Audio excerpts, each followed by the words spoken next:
नमस्कार दोस्तों, मैं सोनू जरी समीक्षा यूट्यूब में आपका स्वागत करता हूं। आज एमपीसीएससी के बाहर जो अभ्यर्थी पॉलिटिकल साइंस के इंटरव्यू देके निकले हैं, हम उनसे चर्चा करते हैं इंटरव्यू का माहौल कैसा रहा। सबसे पहले सर का नाम जानेंगे हम। सर आपका नाम क्या है? सर मेरा नाम विपिन रघुवंशी है। सर आप कहाँ से? सर मैं विदिशा जिले से हूँ। विदिशा एमपी। विदिशा एमपी से। सर आप किस बोर्ड में पढ़ा था आपका इंटरव्यू? सर मेरा बोर्ड बी था। सर का नाम मुझे याद नहीं, बट जहाँ तक है पोस्ट थी सर की। हाँ, एवरेज कितने टाइम तक चला था? सर 15 से 20 मिनट हो गए थे सर मेरे इंटरव्यू। 15 से 20 मिनट। 20 मिनट। सर थोड़ा सा क्रमबद्ध तरीके से बताना चाहेंगे क्वेश्चन किस तरीके से पूछे, जैसे डेप्थ से क्वेश्चन क्या क्या पूछे?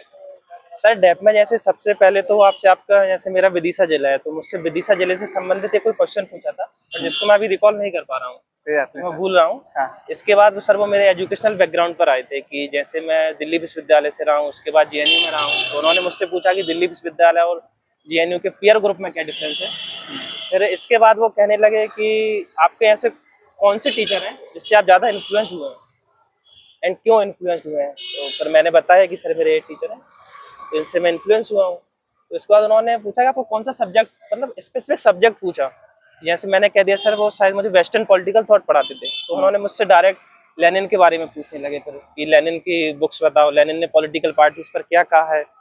इसके बाद सर जहाँ तक मुझे पता है वो एनालिटिकल मार्क्सिज्म पर चले गए थे कि व्हाट इज एनालिटिकल मार्क्सिज्म, जो कि मेरे लिए भी एक पल को मैं सोच रहा था कि भाई होता क्या है, बट फिर मैंने आंसर कर दिया था। और बाकी हॉबीज का है, तो हॉबीज में आपने जो डेप्थ में लिखी है, जैसे मेरी एनएसएस था, तो एनएसएस में स्वामी विवेकानंद सबके पूरे थॉट अच्छे से करना है, वहाँ से क्वेश्चन थे। यानी स्वामी विवेकानंद जी से भी क्वेश्चन बना है इसमें। सर मॉडर्न में और किससे क्वेश्चन बना है, जैसे विवेकानंद जी की बात से? उन्होंने पर किसी से क्वेश्चन नहीं पूछा है, क्योंकि वो मेरे में एनएसएस मेंशन था, इसलिए उन्होंने रिलेट किया था एनएसएस से। जैसे अम्बेडकर जी वगैरह या गांधी जी से कोई ऐसा सामाजिक चिंतन वगैरह नहीं, ऐसा क्वेश्चन बना? इसके अलावा बोर्ड टीचिंग का था, बोर्ड टीचिंग कराई थी उन्होंने। टॉपिक खुद ही मैंने, उन्होंने कहा था कि आपको जिस भी टॉपिक पर आप कंफर्ट है आप उस पर। चलिए देखिए, हमारे अभ्यर्थी पहले हैं जिनसे बोर्ड टीचिंग कराई गई है, आप भी थोड़ा सा ध्यान रखिएगा। तो बोर्ड टीचिंग है, वहाँ पर करा सकते हैं। और क्वेश्चन किस तरीके से बने थे? एंड सर बाकी क्वेश्चन मुझसे पूछा, जैसे मेरी पीएचडी उत्तराखंड से चल रही है, तो उन्होंने कहा कि आपको मध्य प्रदेश में क्यों पीएचडी नहीं की, आप उत्तराखंड से पीएचडी कर रहे हैं।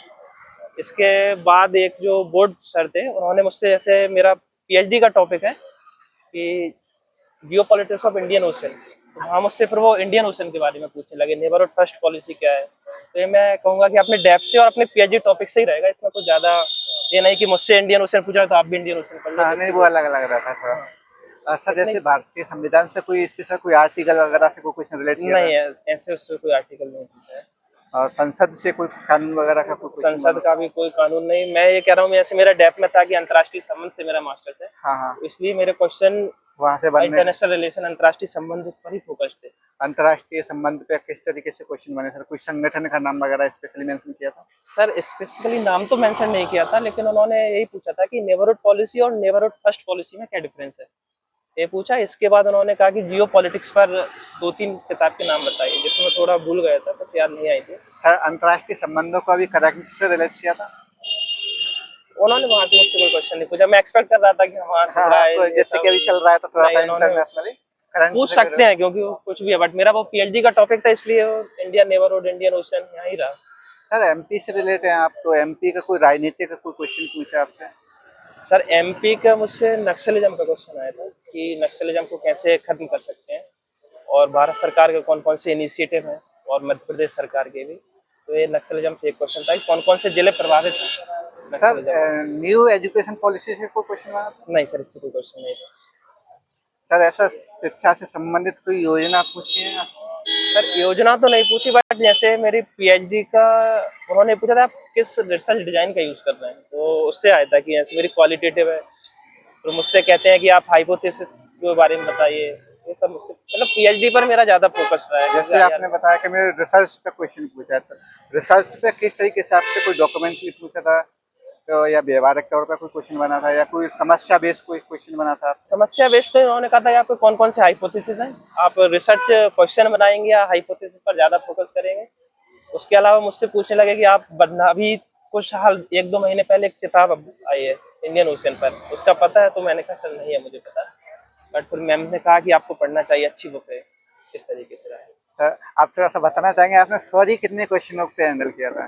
सर सॉरी 3 से 4 क्वेश्चन हुए थे। जैसे एक राजधर्म का मुझसे क्वेश्चन पूछा था, जहाँ पर मैं समझ नहीं पा रहा था कि पूछना क्या चाह रहे हैं बोर्ड मेंबर। सो मतलब धर्म पूछ रही हैं, राजधर्म पूछ रहे हैं, मैं इसी में कंफ्यूज रहा बाद में। लेकिन वो मैंने सॉरी बोला, मैम मैं आपका क्वेश्चन नहीं समझ पाया। लेकिन मैम को थोड़ा चेहरे से समझ में आ गया था कि अच्छा नहीं लगा कि मैं क्वेश्चन पूछ रही हूँ, समझ नहीं पा रहा है। अच्छा, तो मतलब फिर वापस रिपीट क्वेश्चन नहीं किया था यार? मैम ने किया था, 2 बार रिपीट किया था, बट मुझे दोनों बार समझ में नहीं आया था क्वेश्चन। कोई बात नहीं। सर थोड़ा सा आने वाले अभ्यर्थी के लिए कुछ सुझाव देना चाहेंगे?